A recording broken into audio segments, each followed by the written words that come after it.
नमस्कार दोस्तों, स्वागत है आपके अपने चैनल वीके न्यूज में। पृथ्वी पर एक बार फिर बड़ा खतरा मंडरा रहा है। दरअसल पृथ्वी के सबसे नज़दीक ब्लैक होल को खोज निकाला गया है। ये ब्लैक होल पृथ्वी के काफ़ी नज़दीक है। यह इतना नज़दीक है कि इसे बिना टेलीस्कोप के भी नंगी आंखों से देखा जा सकता है। यूरेनियन सर्दर्न ऑब्जर्वेटरी के खगोलीयविद थॉमस रिवेनियस ने इसकी जानकारी दी है। थॉमस रिवेनियस ने जानकारी दी कि यह ब्लैक होल धरती के करीब 1000 प्रकाश वर्ष दूर है। एक प्रकाश वर्ष की दूर 9,500 अरब किलोमीटर होती है। थॉमस ने जानकारी दी कि इस ब्लैक होल के साथ नृत्य करते 2 तारे को भी बिना दूरबीन के देखा जा सकता है। यह ब्लैक होल हमारा पड़ोसी है। बुधवार को पत्रिका एस्ट्रोनॉमी एंड एस्ट्रोफिजिक्स में इस खोज से संबंधित खबर प्रकाशित की हुई थी। बताया जा रहा है कि यह ब्लैक होल सूर्य के 4 गुना ज़्यादा बड़ा है। इससे पहले जो ब्लैक होल धरती के सबसे नज़दीक था वह इससे लगभग 3 गुना यानी कि 3200 प्रकाश वर्ष की दूरी पर था। हार्वर्ड ब्लैक होल इंस्टीट्यूट के निदेशक एवी लोवेन ने कहा कि न सिर्फ ये ब्लैक होल ऐसे बल्कि ब्लैक होल्स होने की भी संभावना है जो इनकी तुलना में धरती के अधिक नज़दीकी हो। इस ब्लैक होल के बारे में ब्लैक होल का गुरुत्वाकर्षण त्वरण इतना मजबूत होता है कि इससे कोई भी चीज़ नहीं बच सकती।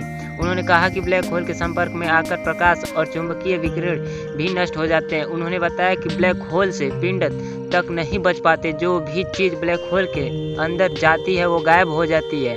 टेलीस्कोपियम गैलेक्सी ने मिला यह ब्लैक होल HR 6819 सिस्टम का हिस्सा है। हालांकि यह ब्लैक होल अदृश्य है, लेकिन इसके 2 साथी चमकीले तारे जो इनके छिपने के स्थान को दूर करते हैं। कोरोना संकट के बीच भारत पाकिस्तान के बीच संघर्ष जारी है। जम्मू कश्मीर में पाकिस्तानी सेना की ओर से की गई फायरिंग में 2 भारतीय जवान शहीद हो गए, वहीं 3 नागरिक घायल हो गए। बता दें कि LOC पर पाकिस्तान लगातार फायरिंग कर रहा है। जम्मू कश्मीर के उरी सेक्टर में LOC पर सीज फायर उल्लंघन करते हुए पाकिस्तान की ओर से गोलीबारी की गई है। फायरिंग के भारतीय सेना ने सीमा की सुरक्षा में लगे अपने 2 जवान खो दिए हैं। दरअसल दोनों तरफ से हुई फायरिंग के बीच आर्मी के 4 सैनिक घायल हो गए, जिन्हें आनन फानन में पास के मिलिट्री हॉस्पिटल में भर्ती कराया गया। इलाज के दौरान 2 सैनिक शहीद हो गए।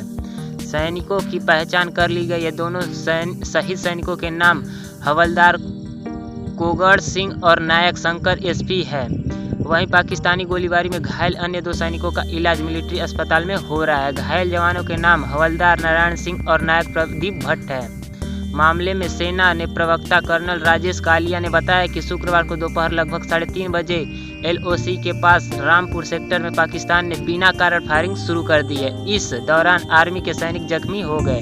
सीमा पास लगातार हो रही गोलीबारी में चरुंडा, वंटग्रान, हंथलंगा, मोथला, सहरुआ, सिलीकोट, बालाकोट, नामबाला और गरकोट जैसे गांव प्रभावित हो रहे हैं। जानकारी के मुताबिक 4 नागरिक घायल भी हुए हैं और सभी लोग दहशत में हैं। सारे देश सब कुछ भुलाकर वायरस के खात्मे में लगी हुई है। अभी इस महामारी का कोई इलाज नहीं मिला है, लेकिन एक और मुसीबत सामने आ गई है। दरअसल हिमालय के पिघलते हुए बर्फ और ग्लेशियर की वजह से अरब सागर में खतरनाक चीज पैदा हो रही है। इसकी वजह से अरब सागर का फूड चेन बिगड़ जाएगा।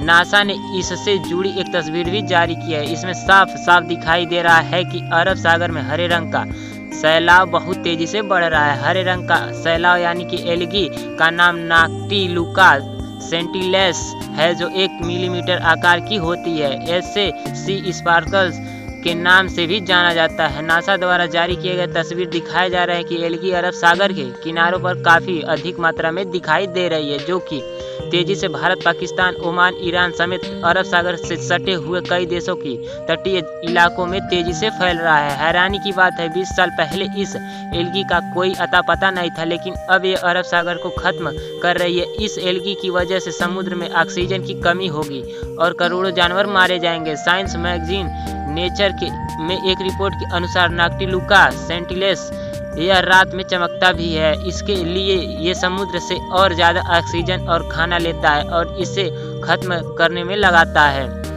रिपोर्ट के मुताबिक नाक्टिलुका सेंटिलेस की बढ़ती हुई मात्रा में अरब सागर के किनारे रहने वाले 15 करोड़ लोगों का जीवन यापन करना मुश्किल हो जाएगा। वैज्ञानिकों ने बताया हिमालय से पिघल रही बर्फ और ग्लेशियर की वजह से गर्म और उमस भरी हवा बहती है और एल्गी अपने फैलाने का मौका तलाश लेती है। नॉक्टिलुका सेंटिनल समुद्र के ऊपरी हिस्से पर तैरने लगता है, सागर की ऊपरी सतह को पूरी तरह से ढक लेते हैं। इतनी तेजी से फोटोसिंथेसिस की प्रक्रिया को बढ़ाते हैं कि अन्य समुद्री जीवों को ये प्रक्रिया करने के लिए पर्याप्त रोशनी और ईंधन नहीं बचाते, जिससे पूरे समुद्र का खतरा मंडराने लगता है।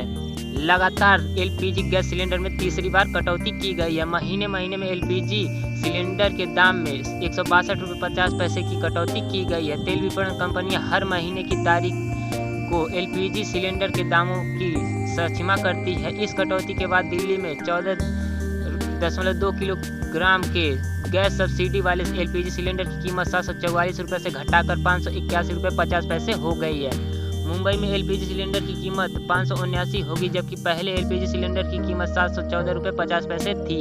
कोलकाता में सिलेंडर की कीमत 190 रुपये की कटौती हुई है। अब यहाँ एक सिलेंडर 584 रुपये 50 पैसे हो गया। वहीं चेन्नई की एलपीजी सिलेंडर 569 रुपये 50 पैसे हो गई है।